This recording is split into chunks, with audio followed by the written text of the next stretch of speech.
여러분 안녕하십니까, 진성호입니다. 최서원 씨, 우리에게는 최순실 씨로 잘 알려진 최서원 씨의 결심 공판이 어제 있었습니다. 그런데 최순실 씨 작심하고 어제 대한민국이 과연 평등한 나라인가, 공정한 나라인가 의문을 제기했습니다. 물론 이날 검찰은 25년형을 구형했습니다. 그렇지만 이와 별도로 최순실 씨의 제기는 상당히 이유가 있었습니다. 듣고 있으면 정말 분개할 만한 내용을 담고 있습니다. 최순실 씨는 박탈감을 느낀다고 했습니다. 왜 그럴까요? 바로 조국 전 장관 가족들과 자신의 가족들의 이 상대적 박탈감을 아프게 호소했습니다. 진성호의 융단 폭격 시작합니다. 조국 전 장관 가족을 융단 폭격합니다. 방송에 앞서 아직 진성호 방송에 구독자가 아니신 분들은 붉은색 구독 버튼 눌러주십시오. 더 좋은 방송으로 보답하겠습니다. 자, 국정농단 사건 핵심 인물 최순실. 자, 그녀가 격정적인 심경을 토로했습니다. 자, 선거 전 마지막 재판이 열렸습니다. 억울함을 토로했습니다. 자, 바로 조국 전 장관 때문입니다. 제가 봐도 이것은 상당히 이유가 있습니다. 대한민국 언론, 대한민국 검찰, 법원, 과연 최순실 씨와 정유라 씨, 그리고 최순실 씨의 가족에 대한 언론 보도나 검찰의 대응이 왜 조국 전 장관의 가족과는 1위도 다른지 모르겠습니다.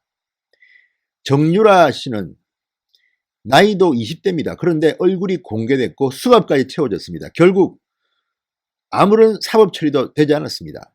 그런데도 그 과정에서 마치 범죄자 취급을 하고 실명, 얼굴 다 공개됐습니다.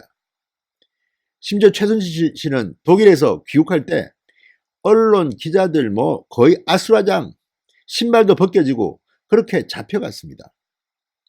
지금 조국 전 장관 가족이 받고 있는 대우, 비공개 소환, 또 조사를 받다가 몸이 아파서 못 받겠다, 조수도 읽지 않고 집에 가버리는 그 대담함, 그리고 휴식하고, 아무튼 이런 것들을 보면 정말 조국 전 장관의 가족은 특별 대우를 받는 게 틀림이 없습니다. 그런데도 지금 조국 전 장관과 그 가족들이 인권 침해를 당했다고 검찰 조사에서 이렇게 지금 청와대 청원이 들어온 상태입니다. 그리고 청와대는 그걸 갖다가 인권위에 보냈다고 합니다. 공문으로. 이게 지금 평등한 나라 대한민국 맞습니까? 자, 최순실 씨는 어제 열변을 토했습니다. 2016년 독일에서 들어와 검찰이 보호해주지 않아 신발 한쪽이 벗겨진 채 숨 넘어가는 위기감을 겪었다. 덴마크에 있던 딸은 들어올 때 수갑을 채웠고 자식도 마구잡이로 찍어서 노출이 됐다. 이렇게 입을 열었습니다. 현 정부의 수혜자가 된 그들을 보며 상대적 박탈감에 빠졌다. 법은 만인 앞에 평등해야 하는데 조국 가족은 보호해야 하는 이유가 무엇인지 모르겠다. 우리 가족은 수사 진행 중 학벌을 중졸도 만들고 실력으로 딴 금메달도 뺐었다. 그런데 왜 조국의 아들, 딸에게는 아무것도 안 하나? 지금 조국의 아들, 딸은 이름도 공개되지 않고 얼굴도 공개되지 않습니다. 반면 당시 나이가 더 어렸던 정유라 씨는 수갑 채인 모습이 찍히기도 했습니다. 자, 또 최순실 씨는 말합니다.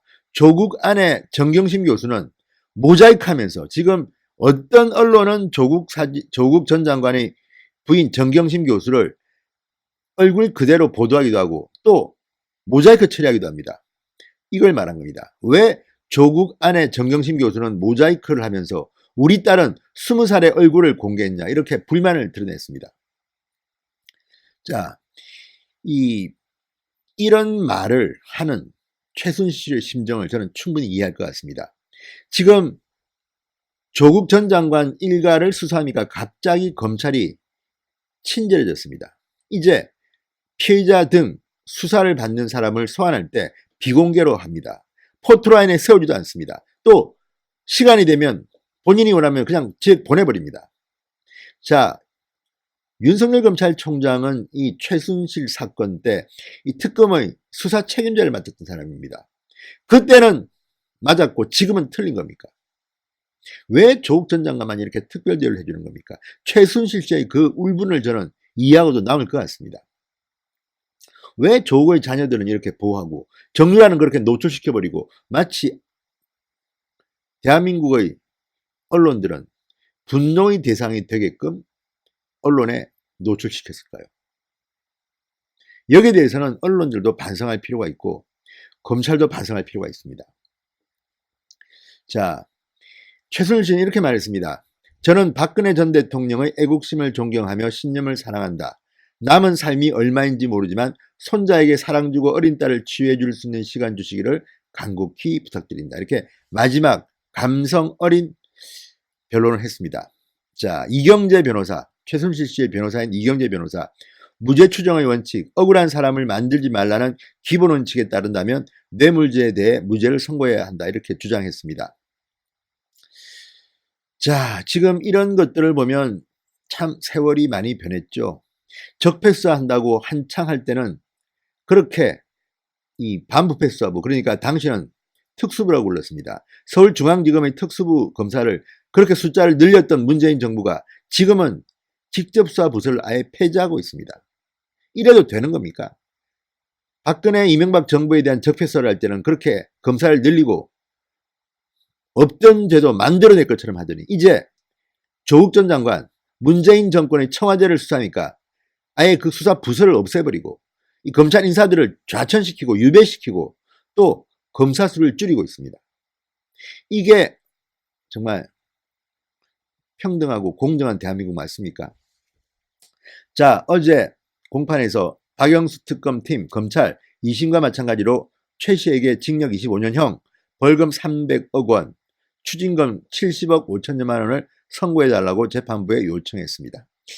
자, 어쨌든 뭐 다른 걸 다 떠나서 최순실 씨의 이 법적 다툼은 가더라도 어제 최순실 씨가 법정에서 했던 말들, 조국 전 장관 가족과 최순실 씨 가족을 비교해 볼 때 정말 이게 공정한 대한민국이 맞나, 이런 생각을 갖게 되는 것은 왜일까요? 씁쓸한 느낌입니다. 진성호의 융단 폭격이었습니다. 여러분 감사합니다.